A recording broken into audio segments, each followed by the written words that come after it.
Redfall is one of the worst games to release this year. I mean, from the start, it was a nightmare for Xbox, and even Phil Spencer admitted that they were facing massive issues with it because people just were not amused by what they created. And of course, once it launched, the user scores absolutely tanked for this. But now, in a not very surprising turn of events, it doesn't even have enough players on Steam to fill an entire team. I have a few different things that I want to show off, but before we get into the topic, if you enjoy the content I create, check out the links in the description, follow me on social media, and consider supporting through Patreon or via YouTube memberships. So, this is a PC Games N article. It says Redfall doesn't have enough Steam players to fill a team. Redfall, Arcane Austin's co-op vampire shooter, arguably ill-fated from the get-go and marred by performance issues at launch, the game largely only remains notable for its failure to take off, having disappeared into relative obscurity since its release back in May. Now, I remember having to talk about this game. I think I talked about it like 3 times because of how poorly the launch went. And this was a title that a lot of people were actually pretty excited for. It was a day 1 Game Pass launch. That was exciting for a lot of people. It was an Arcane title, and they were really boasting that it was going to be a big co-op experience. And unfortunately, it just fell flat at launch because of its tech issues, because people were just very underwhelmed with the experience overall. And this is what happens when you are constantly pushing games out and they're just not ready. Unfortunately, this game needed like another half a year to cook, and honestly, if they had released it now, I bet it would have went better, just because of the time of year that it is. People playing vampire shooters in October, that sounds like a great plan, and then they would have had a lot more time to actually work on the content itself, but that's ultimately not what they did, and now the game is dead. It says Redfall is at its core a multiplayer game. While you can grind through the overarching narrative solo, there's nothing quite like rushing head-on into a nest of ravenous vampires and liberating it from their cool undead clutches. Now, of course, the plot for this game isn't very unique. I mean, there have been tons of zombie and vampire co-op shooters over the years, but honestly, in my opinion, they're very nostalgic for me. Playing things like Left 4 Dead and Call of Duty Zombies, like that just hits the nostalgia for me. And I would have loved if this game would have released. It would have been extremely popular. Unfortunately, though, that just didn't happen. It came out, it basically failed instantly, and while yes, it's on Game Pass, they still have to pay to maintain servers because it's live service. We don't know the player numbers on Xbox/Game Pass, but one would assume they're not crazy compared to these, that they wouldn't be so significant. So if it's doing poorly on both PC and Xbox, the only alternative would be to shut it down, because they can't just put it into maintenance mode, since again, it's a live service game.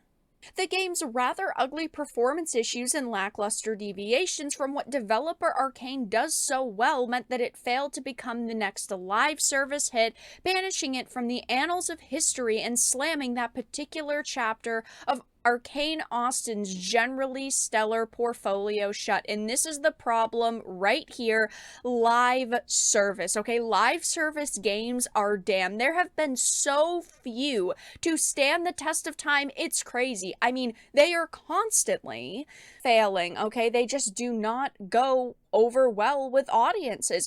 When it comes to live service games, you have to get that initial audience at launch, or else it completely dies off. And then, of course, we know what happens a year later. They end up shutting it down. They haven't announced that that's happening with Redfall quite yet. It is on Game Pass, so they probably have to keep it on there for a certain amount of time, right? But most live service games, if you fail to get your audience at launch, it dies. Look at Babylon's Fall. That had died on the 1-year anniversary of its launch, simply because there was almost nobody playing it. And now with nobody playing this, I do think that it's kind of inevitable that this is going to fail. And As you can see, over the past few days, its Steam player count has dropped to just 3 players, and you need 4 players to actually find a team within this game. So it is not even physically possible to find a team, which is just so depressing to hear, right? Because I want games to release, I want them to be good, but unfortunately, this is just one of those titles that will not stand the test of time, and it is another major loss for Xbox. But just taking a quick peek over on Metacritic at the scores, I mean, even the critics trashed this game. Not that I necessarily trust the critics, but even they hated it.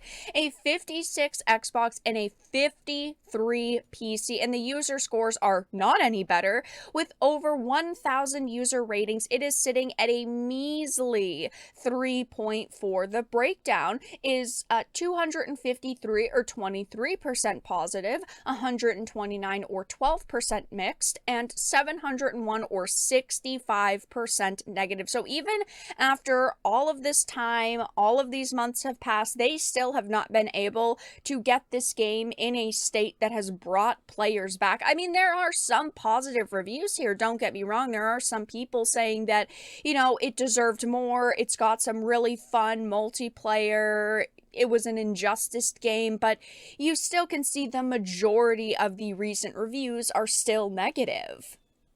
People are saying things like, don't think it was that bad. It was a 7 out of 10 at best, though. Had fun with it. That's good. I mean, because it's on Game Pass, if you just pay for Game Pass, at least you didn't have to buy it individually. But I know that there were a lot of people at launch who spent their hard-earned money on this title that were extremely underwhelmed with it.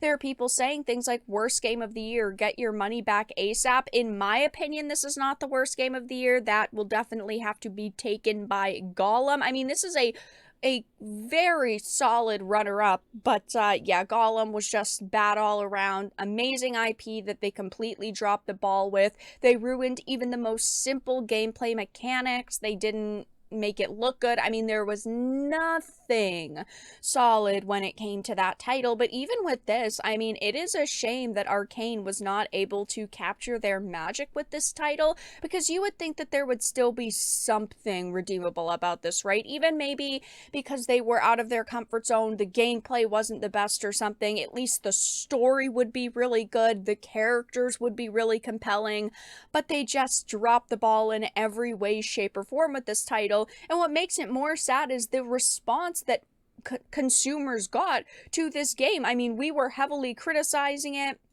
Obviously, it was rated very poorly, and the Redfall director had said that the studio was aware of the backlash, and they claimed that they were actively working towards, you know, fixing the game in the future, and more specifically, the always online requirement, and they really never did. I was looking through the list of patches that this game has gotten since its release in May, and there have been a handful of patches, but I've got to be honest, there really wasn't enough. They're like, was the most minimal amount of effort actually put into this title, while they still could claim, oh hey, we did work on it. So it's just all around a very sad situation. Redfall never got better. Redfall is now doing so poorly, at least on Steam. It doesn't even have enough players to fill an entire team, just proving that, you know, people are still not very happy with live service titles, and this is just another massive live service failure. But that's all that I really had to discuss in this video. Let everyone know your thoughts in the comment section down below. If you enjoyed this, make sure to give it a like, share it, and subscribe to the channel. And of course, if you didn't, make sure to give it a dislike. I appreciate your support either way, but I will talk to you all again in the next video really soon.